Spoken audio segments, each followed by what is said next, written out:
மகாநதி சீரியல்ல பகல் கனவு கண்டு பரிதவித்து நிற்கிற காவேரி, ரொமான்டிக்ல பிச்சு உதற விஜய், இந்த மாதிரி இன்னைக்கான மகாநதி சீரியல்ல என்னென்ன நடந்துச்சு அப்படிங்கறது இந்த வீடியோவில் நம்ம பார்க்கலாம்.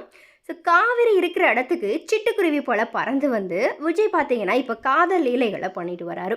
ஸோ அந்த வகையில் கங்கா அண்ட் குமரன் ஆரம்பிக்கிற கடைக்கு மாடலிங் விஷயமா காவேரி போயிருக்கிறாங்க அப்படிங்கிறத தெரிஞ்சுக்கிட்ட விஜய் பார்த்தீங்கன்னா அங்கேயும் போயிட்டு ஒரு சில அட்ரோசிட்டிகளை பண்ணுறாரு.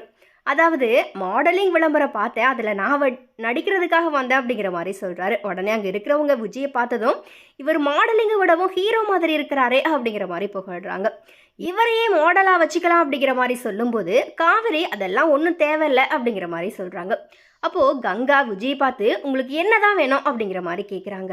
உடனே விஜய், எனக்கு உங்கள் தங்கச்சி காவேரி தான் வேணும், அவள் இல்லாத வாழ்க்கையை என்னால் நினச்சி கூட பார்க்க முடியாது, தயவு செஞ்சு என்னோட ஃபீலிங்ஸை புரிஞ்சுக்கோங்க அப்படிங்கிற மாதிரி பொண்டாட்டிக்காக மன்றாடுறாரு விஜய். உடனே காவேரி அண்ட் விஜய் செல்ல சண்டைகள் எல்லாமே போட்டுட்டு வெளியவும் கிளம்பிடுறாங்க. வெளியே வந்ததுக்கு அப்புறமும் விஜய் கிட்ட காவேரி செல்லம்மா சண்டை போட்டு வீட்டை காலி பண்ணுங்க, எங்கள் அம்மாவை கடுப்பேத்தாதீங்க, எங்கள் அம்மா என்ன சொல்கிறாங்களோ அதை தான் நான் செய்வேன் அப்படிங்கிற மாதிரி தேஞ்சு போன டேப் ரெக்கார்டு மாதிரி அதையே பார்த்தீங்கன்னா சொல்லிக்கிட்டே இருக்கிறாங்க காவேரி. ஆனாலும் விஜய் காவேரியை விட்டு போகாமல் பின்னாடியே தான் சுற்றுறாரு. ஸோ அந்த வகையில் காவேரி பாட்டியை விஜய் பார்த்தீங்கன்னா கவுத்துட்டாரு. அதே மாதிரி கங்கா அண்ட் குமரனுமே பார்த்தீங்கன்னா விஜய் பக்கம் தான் இருக்கிறாங்க.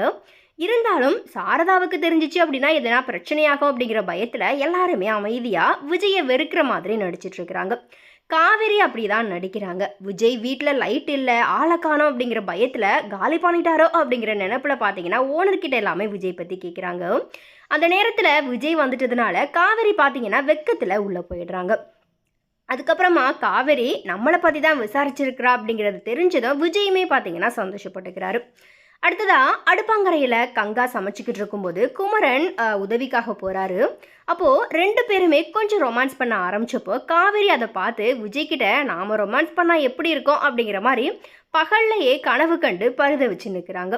ஸோ அந்த வகையில் விஜயன் காவேரி காதலுக்கு மட்டும் இல்லை, ரொமான்ஸுக்கும் மன்மத லீலைகள் அப்படிங்கிறதுக்கு ஏற்ப விஜயும் காவேரி கிட்ட பார்த்தீங்கன்னா ரொமான்ஸில் பிச்சு உதறாரு.